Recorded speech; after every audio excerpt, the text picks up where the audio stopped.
Hey, it's AT time. My name is Ron Friedman, and today on Animation Trainers, we're going to be talking about whether or not it's worth pursuing a career in animation now.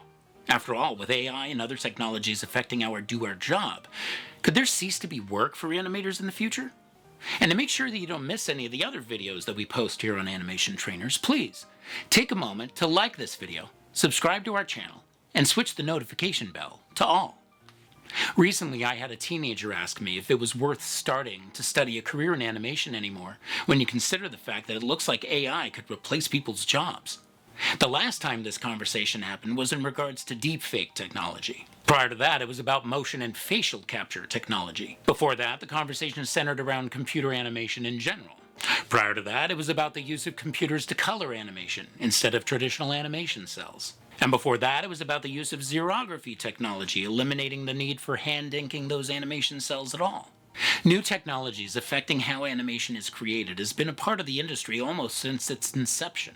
And yes, those new technologies usually mean things becoming done in a different way, and that new way might involve eliminating previous job positions. But very frequently, it also creates new job openings.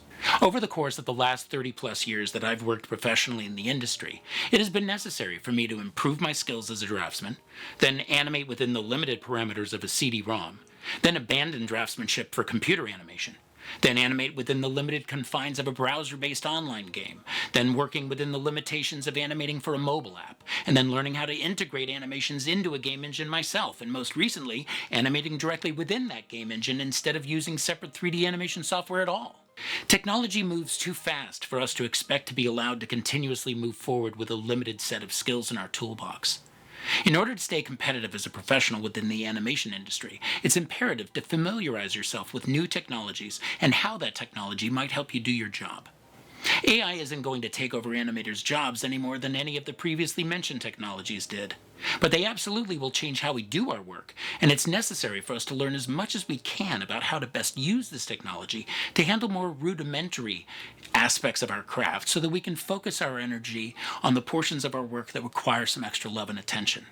AI will handle tasks that used to have been done by hand, but there will always be the need of a human to direct that work and make sure it has the elements that make an animation appealing. Computers aren't very good at making up new things. They're just good at taking things that already exist and manipulating them and combining them quickly in ways that would be too difficult or cost prohibitive to be done by people within the same amount of time. Another concern for people looking to get into or stay in our line of work is when you consider the uncertainty of the industry. What with the lack of projects in production that's going on right now as a result of the strikes from last year and the upcoming talks with other unions. When I first got into the animation industry in 1992, I thought I was going to get a job at Disney Feature and work there for my entire career just like the 9 old men did, and when I retired I'd get a really nice Mickey watch. But I quickly learned that, oh no, it's totally normal now for people to just get laid off at the end of a project and then look for the next gig. In fact, I was told that it was wise for any animator to have anywhere between 3 and 6 months' salary and savings to cover dry spells between projects. And I couldn't believe what I was hearing. That kind of uncertainty certainly didn't sit well with me or make me feel very confident.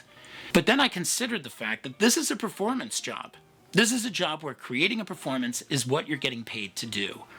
And when you consider any other job in the entertainment industry that involves creating a performance for a project, whether that be acting or voiceover work or stunt work or even working as an extra, in all of those professions, it is considered absolutely commonplace for people to maintain a side job as a means of earning an income to live on while they pursue that performing career. And they might go an entire year or more without landing a paying job. So when you consider that, a few months of no work could come with the territory if one chooses a career in animation.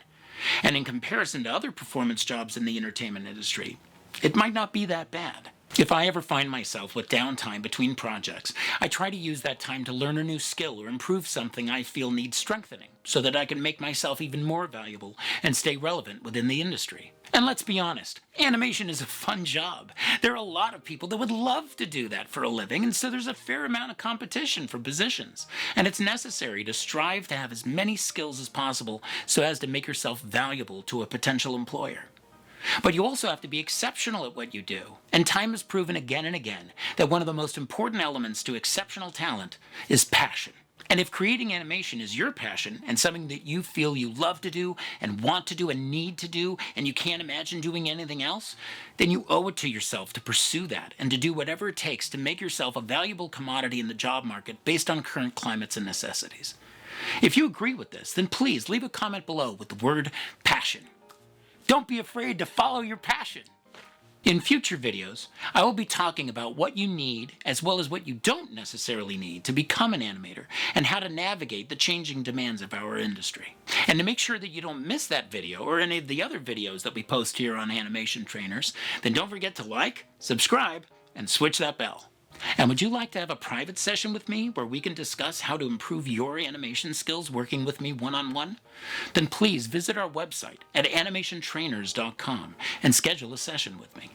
My name is Ron Friedman, and I hope that we will see you for our next video here at Animation Trainers. In the meantime, keep it moving.